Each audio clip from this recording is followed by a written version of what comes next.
வணக்கம் நண்பர்களே, உங்களிடம் பேசுவது விமலா.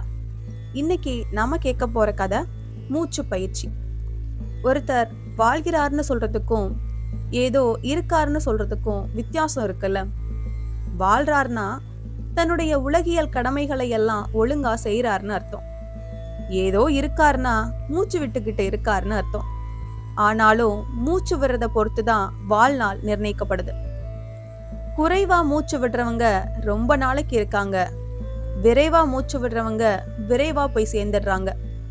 மனிதன் ஒரு நிமிடத்துக்கு 12 தடவை மூச்சு விடுறான். அவனுடைய சராசரி வாழ்நாள் 100 வருடம். குதிரை ஒரு நிமிடத்துக்கு 16 தடவை மூச்சு விடுதான். 25 வருடத்துக்கு மேலே இருக்கிறது இல்லையாம்.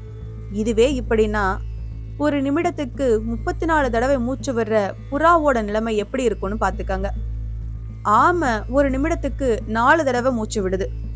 அதோட வாழ்நாள் 500 ஆண்டுகள். தேரை ஒரு நிமிடத்துக்கு 2 தடவை மூச்சு விடுது. அதோட வாழ்நாள் 2000 வருடங்கிறாங்க. நாம எல்லாம் மூச்சு பயிற்சி பண்ணுனா நீண்ட காலம் நல்லபடியா வாழலாம். சித்தர்கள்லாம் இந்த மூச்சு பயிற்சிய பத்தி நிறைய சொல்லியிருக்காங்க. தொடர்ந்து மூச்சு பயிற்சி பண்ணிக்கிட்டு வந்தா ரத்த அழுத்த நோய் வராதான், ஆஸ்துமா வராது, ஞாபக சக்தி பெருகும், முகத்துல களையும் ஒளியும் உண்டாகும், ரத்தம் சுத்தமாகும், நரை திரை உண்டாகாது, மூளையும் நுரையீரலும் வலிவடையும். கல் குடிக்கிறதுனால உண்டாகக்கூடிய களிப்பை இந்த மூச்சு பயிற்சியை தருங்கிறார் திருமூலர்.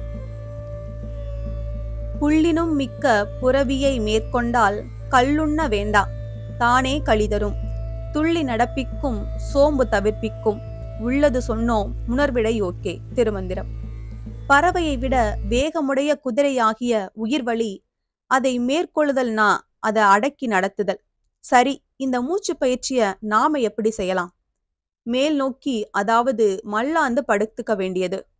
மூச்சை மூக்கால் இழுத்து கொஞ்ச நேரம் அடக்கி வச்சிருந்து பிறகு முன்னாடி இழுத்தது மாதிரியே விட்டுடணும். இப்படி படுத்துக்கொண்டு மூச்சுப்பை நிறையும்படியாக மூச்சு விட்டு பழகிய பின் நின்று கொண்டோ நடந்து கொண்டோ பழகலாம். கொஞ்ச நாள்ல நாம எங்க இருந்தாலும் பிரயாணம் பண்ணிக்கிட்டு இருந்தாலும் நம்ம அறியாமல் நீண்ட மூச்சு இழுத்து விடக்கூடிய பழக்கம் ஏற்பட்டுடும். இது ரொம்ப சுலபமான ஒரு பயிற்சி. பழக்கத்துக்கு கொண்டுகிட்டு வந்துட்டா ரொம்ப நல்லது. காலையில எழுந்திருச்ச உடனே வாயை கொப்பளிச்சுக்கிட்டு வெறும் வயித்துல 3 குவளை நிறைய காய்ச்சிய ஆறின நீர் குடிக்க வேண்டியது. அதுக்கப்புறம் 20 நிமிடத்துக்கு குறையாமல் மூச்சு பயிற்சி செய்யலாம்னு அனுபவப்பட்டவங்க சொல்றாங்க.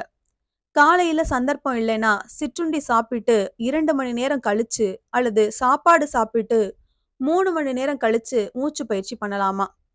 இப்ப இதுவரைக்கும் சொன்னது சாதாரணமான சுலபமான மூச்சு பயிற்சி. இதை தவிர பிராணயாமம் போன்ற சில சிறப்பான பயிற்சிகள்லாம் உண்டு. அதையும் கத்துக்கிட்டு செய்யலாம். மனசு வச்சு இதையெல்லாம் நாம செய்ய ஆரம்பிச்சுட்டா மருந்து செலவு இருக்காது. ஆஸ்பத்திரிக்கு போக வேண்டிய அவசியம்லாம் வராது. ஒரு ஆள் அவசரமா ஆஸ்பத்திரிக்கு போகணும், அதுக்கு என்ன வழின்னா, வேகமா நடந்து போ, இந்த தெரு கடைசியில தான் ஆஸ்பத்திரினாங்க. அதை விட சீக்கிரமா போகணும்னா, அப்படின்னா சைக்கிள்ல போகலான்னாங்க. அதை விட வேகமா போகணும்னா, அப்படின்னா கார்ல போகலான்னாங்க. அதை விட வேகமா போகணும்னா, அப்படின்னா அதோ எதிர நிக்குதே ஒரு வெறிநாய், அதை கல்லால அடி, துரத்த ஆரம்பிக்கும், நீ சீக்கிரம் போய் சேர்ந்துடலாம் அப்படின்னாங்க. இந்த கதை உங்களுக்கு பிடிச்சிருந்ததுன்னா லைக் பண்ணுங்க, ஷேர் பண்ணுங்க, சேனலை மறக்காம சப்ஸ்கிரைப் பண்ணுங்க. அடுத்த கதையில சந்திக்கலாம்.